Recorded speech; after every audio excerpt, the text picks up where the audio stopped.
ప్రతి పేదకు వారి భవిష్యత్తుకు ఈరోజు అండగా నిలబడగలిగాం. ఈరోజు గర్వంగా కూడా చెప్తా ఉన్నా, మాట ఇచ్చాం, మాట నెరవేర్చాం, మళ్ళీ ప్రజల దగ్గరికి మాట నెరవేర్చామని చెప్పి ప్రజల దగ్గరికి వెళ్ళే పరిస్థితి ఈరోజు మనకు, మన వైఎస్ఆర్ కాంగ్రెస్ పార్టీకి ఉంది. అందుకే అడుగుతా ఉన్నా, అందుకే చెప్తా ఉన్నాను, వచ్చే ఎన్నికల్లో మన టార్గెట్, వచ్చే ఎన్నికల్లో మన టార్గెట్ 175కు 175 అని అడుగుతా ఉన్నాను. వచ్చే ఎన్నికల్లో మన టార్గెట్ 25 ఎంపీలకు 25 ఎంపీలు అని అడుగుతా ఉన్నాను.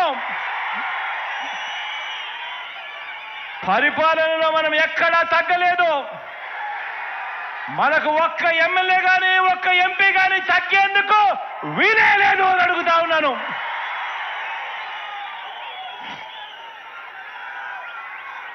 ఇది 650 వాగ్దానాలు ఇచ్చి అందులో 10% కూడా అమలు చేయని చంద్రబాబు ప్రభుత్వం కాదు, చంద్రబాబు పార్టీ కాదు, చంద్రబాబు పాలన కాదు.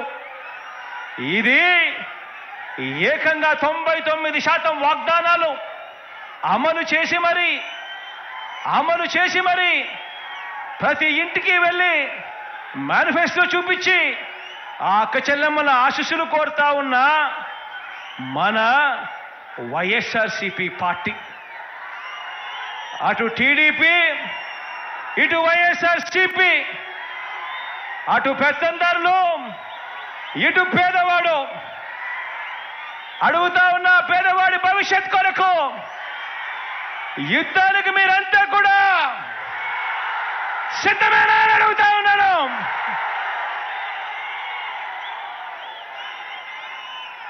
మరో 2 నెలల్లోనే ఎన్నికలు. ఈ రోజు నుంచి చూస్తే మరో 55 రోజులు కూడా ఉండవేమో ఎన్నికలు. మరో 55 రోజుల్లోనే ఎన్నికలు. ప్రతి ఒక్కరూ ఒక సైన్యంగా పని చేయడానికి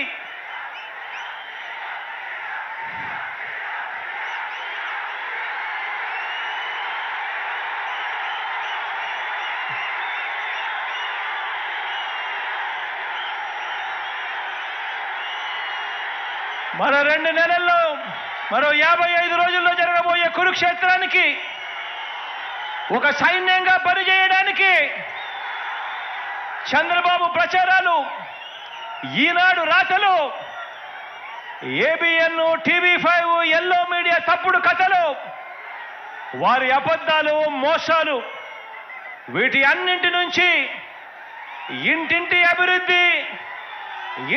అభివృద్ధిని, పేదవాడి భవిష్యత్తును కాపాడేందుకు మీరంతా కూడా సిద్ధమేనా అని అడుగుతా ఉన్నాను. వారి మీడియా, వారి సోషల్ మీడియా, వారి సోషల్ మీడియాలో వారు చేసే దుష్ప్రచారాన్ని తిప్పికొట్టాలి. దానికి మీరంతా కూడా సిద్ధమేనా అని అడుగుతా ఉన్నాను. వారి చీకటి రాతల్ని, వారి చీకటి పనుల్ని బట్టబయలు చేసేందుకు సిద్ధమేనా అని అడుగుతా ఉన్నాను.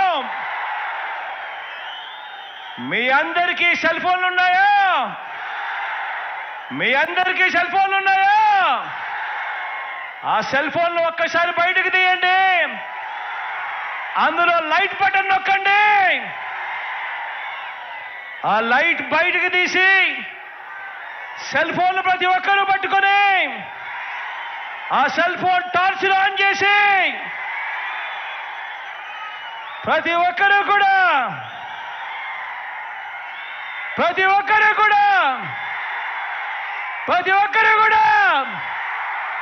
సిద్ధమే చెప్పండి.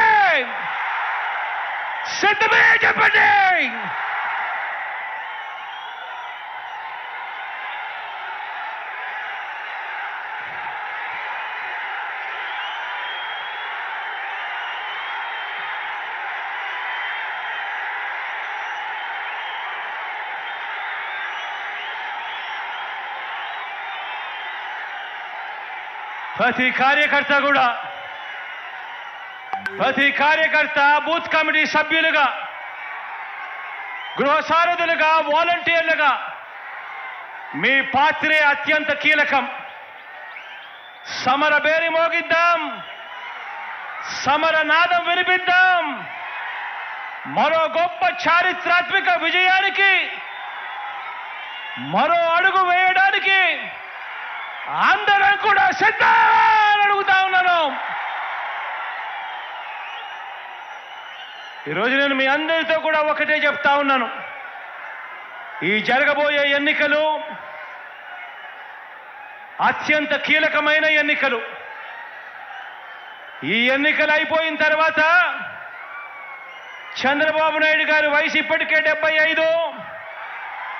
ఈ ఎన్నికలు అయిపోయిన తర్వాత చంద్రబాబు నాయుడు గారి వయసు 80కి పోతుంది.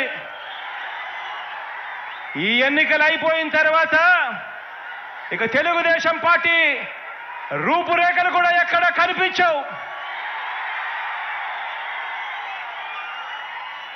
ఈ ఎన్నికలు అందుకనే చాలా కీలకం. ఈ ఎన్నికల్లో అందుకే వాళ్ళంతా కూడా పెత్తందారులంతా కూడా ఏకమవుతా ఉన్నారు.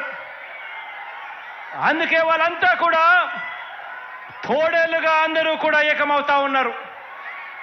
మనం యుద్ధం చేస్తా ఉన్నది ఒక చంద్రబాబు నాయుడు గారు ఒక్కరితో మాత్రమే కాదు.